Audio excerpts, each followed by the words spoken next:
Boa tarde, meu nome é Bernardo Tarabal, eu sou cirurgião cardiovascular e hoje a gente vai falar um pouco sobre dissecção aguda de aorta. A dissecção aguda de aorta ela é muitas vezes confundida com o infarto agudo do miocárdio. É uma doença muito prevalente aí nas unidades de pronto atendimento pelo país e pelo mundo afora. E é necessário a gente estabelecer algumas diferenças para que a gente não se confunda e entender essa doença que é de bastante gravidade e exige tomadas de decisão muito rápidas. A principal diferença, né, da dissecção aguda de aorta para o infarto do miocárdio é o tipo da dor. No infarto, o paciente costuma relatar uma dor em queimação ou em aperto, que muitas vezes irradia para membros superiores ou até para o pescoço.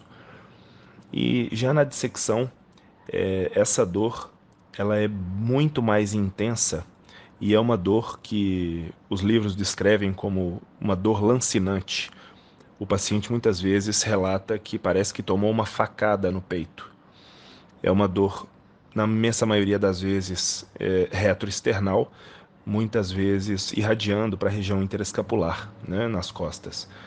E esses pacientes que sofrem dessa doença, a maioria tem mais de 50 anos, e 40% dos pacientes morrem imediatamente, na, logo no início da apresentação da doença. Os que chegam ao hospital podem ser estabilizados e encaminhados para unidade de terapia intensiva ou semi-intensiva, nos casos de hospitais que não possuem essa unidade, mas é necessário que o paciente permaneça sempre com uma pressão arterial média mais baixa, idealmente abaixo de 75 milímetros de mercúrio, para que esse diagnóstico seja dado de modo correto, né? Os fatores de risco de ambas as doenças são semelhantes, então são pacientes geralmente hipertensos, que possuem aterosclerose difusa, né?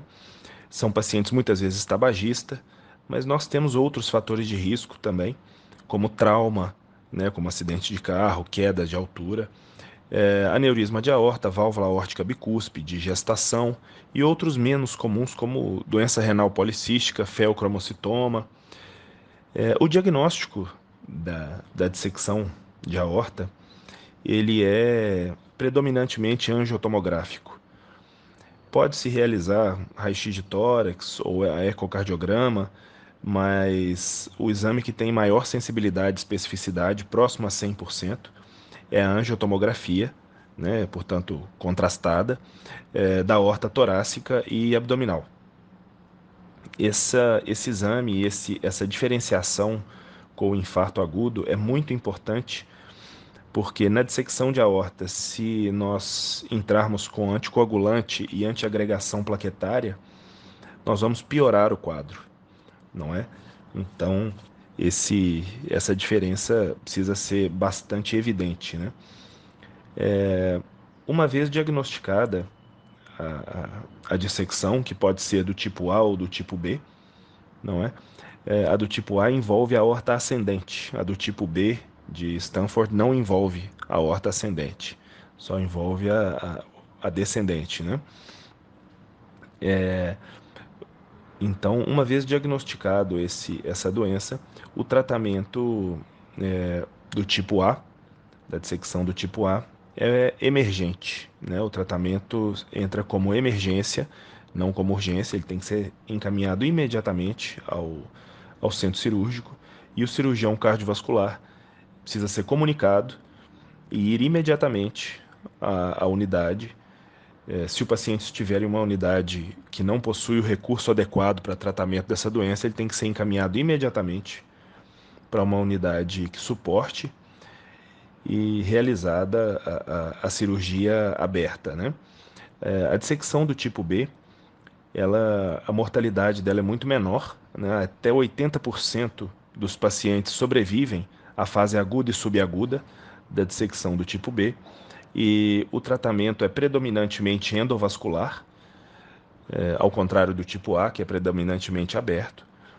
E esses pacientes são operados em casos particulares que serão discutidos em outra oportunidade. O prognóstico cirúrgico desses pacientes que são operados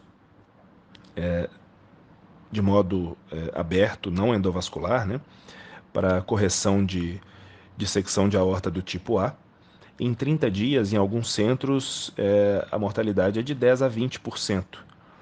Em contrapartida, a mortalidade de 40% a 50% que foi relatado pelos primeiros cirurgiões que realizaram essa cirurgia no início, a meados do século XX, né? E a mortalidade em 5 anos, a sobrevida em 5 anos é de 89% a 90% dos pacientes. Portanto, é, é uma doença de gravidade muito alta, mortalidade muito alta, que a cada hora que passa a gente adiciona mais letalidade a esse processo.